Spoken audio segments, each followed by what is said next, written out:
Okay, you guys, so I'm back, and I'm talking about my favorite singer, songwriter, producer, and musician of all time, Angela Winbush. And if you've seen from the other video, then you would know that I just left off talking about Angela Winbush being over at California, being a part of the Wonderlove band, Stevie Wonder's Wonderlove band, and how she was prepared, but she wasn't pushy as far as trying to really put herself out there. You know, she was ready to do, you know, she was ready if, you know, the time had called for her to, you know, step up and, you know, show her, you know, singing abilities and her writing abilities. Now, I said before, I think she was probably replacing Deniece Williams in 1976.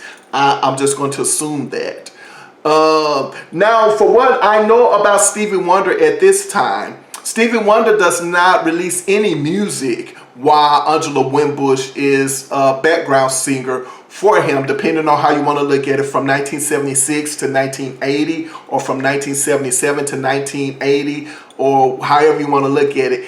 He doesn't release any music. But now, if you look at a video, and you can see it on YouTube, I think the song is called As. It's on the Songs of the Key of Life CD.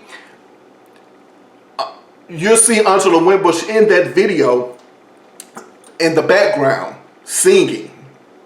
It looked like they're in a studio recording the record, and that is definitely Angela Winbush in the background. But of course, she is not credited as far as being a part of that, you know, groundbreaking release. Songs in the Key of Life. As a matter of fact, Deniece Williams is credited as being the background vocal over there on that release. Now, I do recall in maybe 1979 or 1980, there's a song Stevie Wonder releases called Master Blaster Jammin'. Angela Winbush is definitely featured on the background vocals of that song. So she eventually does record something with him, but I don't think he released any record while, you know, she was really, you know, in his background vocalist, because all of you who have followed Angela Winbush's career know that somewhere in between 1979 and 1980, she signed to Capitol Records with Rene Moore. Now, going back to her affiliation with Rene Moore, as I said, it looks like Rene Moore has his own musical pedigree, and looks like he probably has some connections in the music industry as well. Now, Angela Winbush has said in several publications throughout the years, when the topic of their partnership came up, that the response to them in the beginning were they pretty much got rejection after rejection after rejection. And I do recall her saying that one music executive said about her record, about their production, was that, oh, well, my grandmother can do this.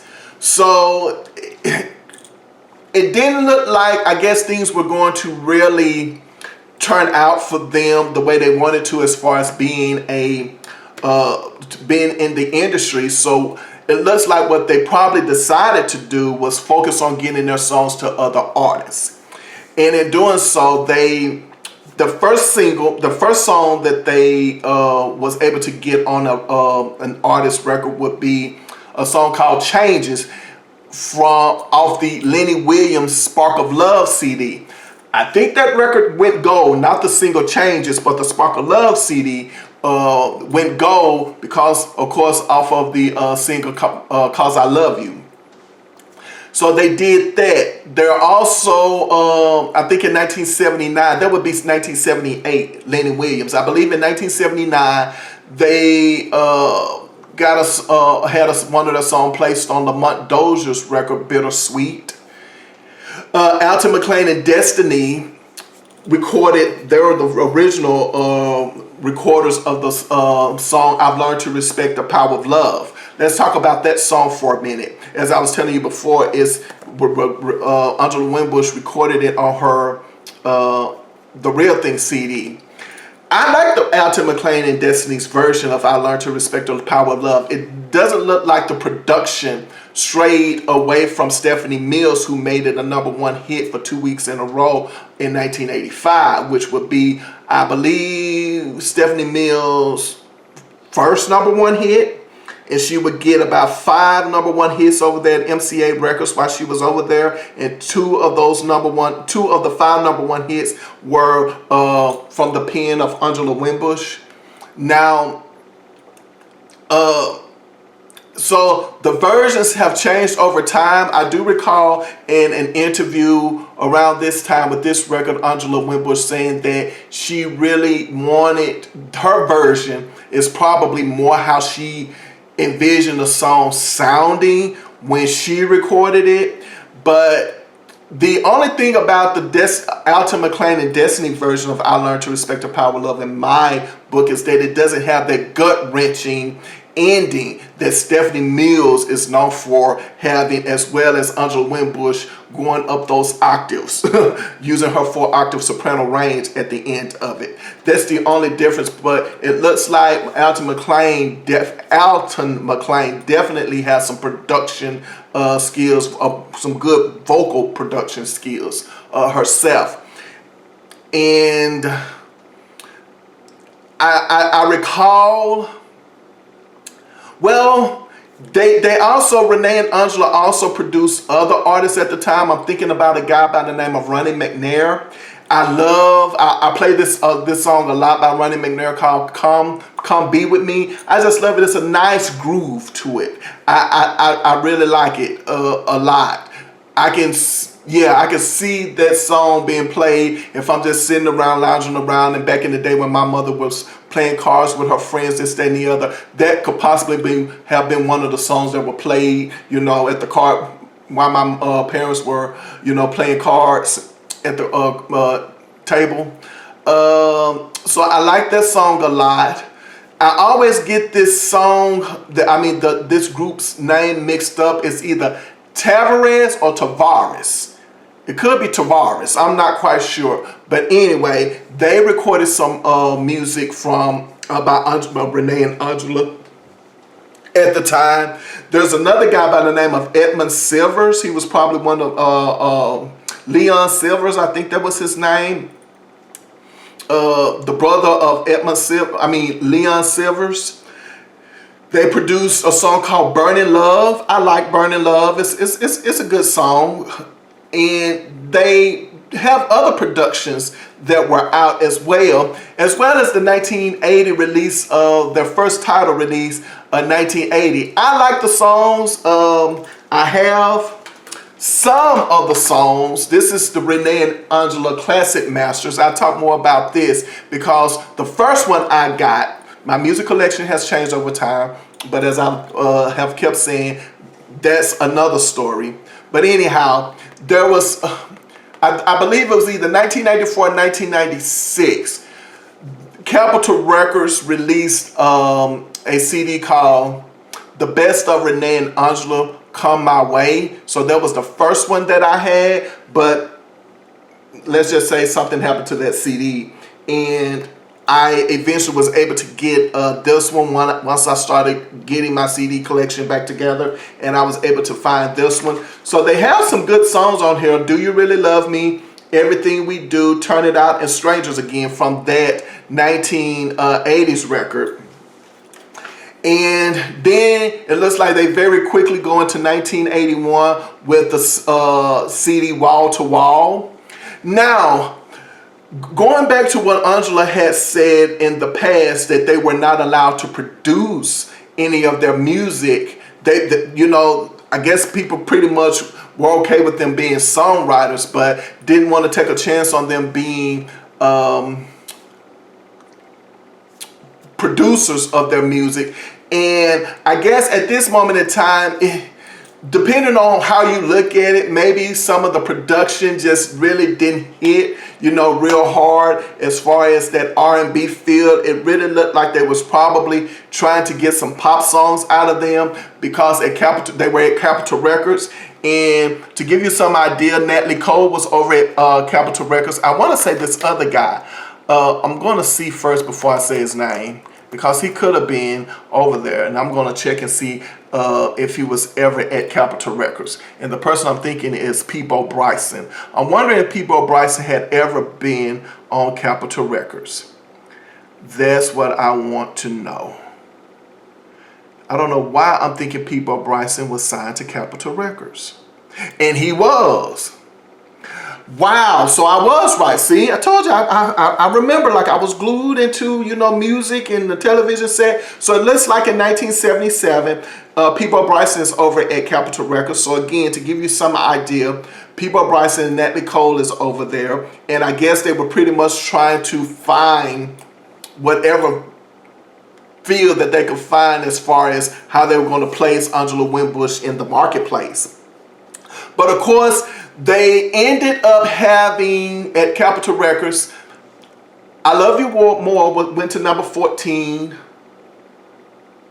And we'll talk about artists who covered their music, sampled their music. I Love You More was number 14. My First Love was number 12. And another song called Imaginary Playmates was number 26 on the R&B chart.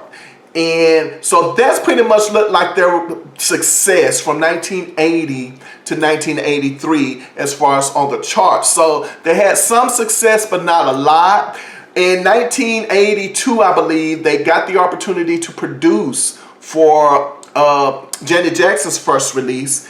And they got a top 10 hit, a number 6 R&B hit with Janet Jackson's Young Love. It was Young Love, and then I think another song on that record called Say You Do. And of course, y'all know I have the music. Y'all know I got the music. I'm going to look and see. I think I have, yes, I do. I have the Janet Jackson CD. So, this CD, Janet Jackson, Young Love. This is Young Love, Janet Jackson's first CD. And they produced on this record 4 songs. They produced one side of this record. I got maybe about 5 or 10 minutes, and then I'm going to stop here. So it looks like they are, you know, a promising act, songwriting, producing. It looks like they're having some successes here and some successes there, but not really just, you know, I guess their careers are not really taking off. And I want to stick around this part because I felt like when Unsung did her documentary, they didn't talk about all of this stuff, you know, and I was surprised that Angela, it basically in her Unsung, it was like, oh well, Angela presented this song to Janet Jackson called My First Love, and she turns it down. And so they record it, and it becomes a number 12 hit on the R&B charts for them. But no, they didn't mention that Rene and Angela wrote Janet Jackson's first number 1 R&B hit, Young Love. And they also had the opportunity to work with, Rufus and Chaka Khan. I know on the Camouflage CD, I think 2 songs on there I like, Secret Friend, and I think it's Highlight. And I think they showed up on 2 of Rufus's and Chaka Khan's CDs. Now, this could have been a good opportunity for Rene and Angela to really shine with this Rufus and Chaka Khan collaboration. However, what do we know at this time in the early 1980s, right, as far as Rufus and Chaka Khan is concerned? Chaka Khan is pretty much not interested in recording music with Rufus. She's focusing on her solo career, and it looks like she just comes in and like, okay, well, I'm here. I just want to, you know, fulfill my contractual obligations, and I want to get up out of here. So depending on who you ask, it looks like, because I have that CD as well, Rufus, the Camouflage, it looks like maybe Angela, I don't want to say, it looks like maybe Angela is probably lending more than just background vocals to some of Rufus's productions on that record. She could have possibly been filling in for Chaka Khan as well. This is just me, you know, it's highly possible at this time that Angela could have been doing that. Now, that's pretty much it. I know they work with a group called by the name of Plush, who has Saida Garrett as a member, but I'm not quite sure if they just recorded some of Rene and Angela's music or if they was actually produced by Rene and Angela. But their music shows up over there. Now, at this time, Tawatha AG has joined Entombed somewhere between 1979 and 1980 or so. And of course, like I said, I want to look some of this stuff up so I could get a little forgetful on the dates. So I want to make sure I'm looking for the Juicy Fruit. I think Juicy Fruit probably came out in 1983. I think Tawatha AG, I'm thinking, see, I always thought Tawatha AG was a part of Entombed just from the beginning. That's not necessarily true. I think Tawatha AG joined Entombed. It depends on...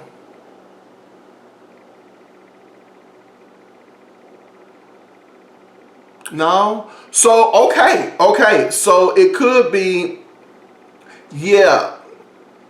It could be that when Angela Winbush joins Wonderlove, Tawatha AG then joins Entombed. I think that's what's happening. I want to know for sure.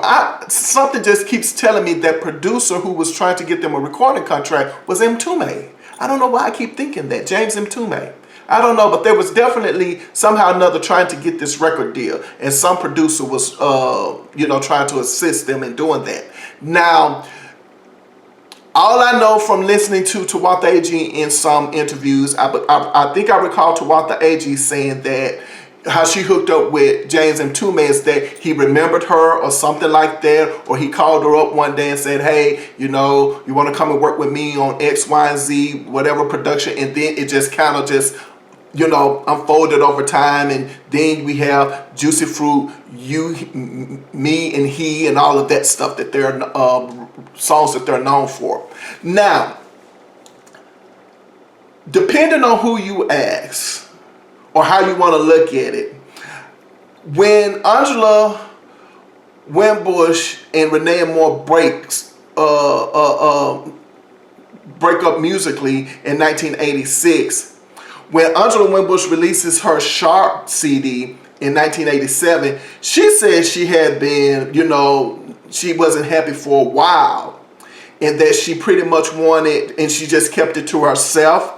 I'm not quite sure what it could have possibly been that she wasn't happy about, and I'm only going to speculate. It's probably because of the success hadn't really happened, and maybe looking at that Tawatha AG, they had this big hit with Juicy Fruit and all of that, and everything's going on, and I can only speculate too. Here's what one that I'm really kind of leaning towards, that I think it was. I think Angela Winbush probably was not allowed to do a lot, to stand out, to be the Angela Winbush that we know of her as a solo artist, right? Because when you listen to Rene and Angela, and this is the thing that kind of bothers me when I'm listening to any Angela Winbush's music with Rene before 1985, I'm a little disappointed because if you're a fan of Angela, you want to hear eventually that 4-octave range. You just want to hear it just soar throughout a track, and it doesn't happen in any of the songs. She tries to do that with Your Smile, but you can see she's kind of like, kind of teasing you with what she can do vocally, but she really doesn't, she's not shining like she could possibly shine. And I'm thinking that it's because, again, Rene being a guy is pretty much, in the business, and he's probably want to be out in the forefront. This is what I'm saying, allegedly. I don't know anything for any of this to be true. Now, I recall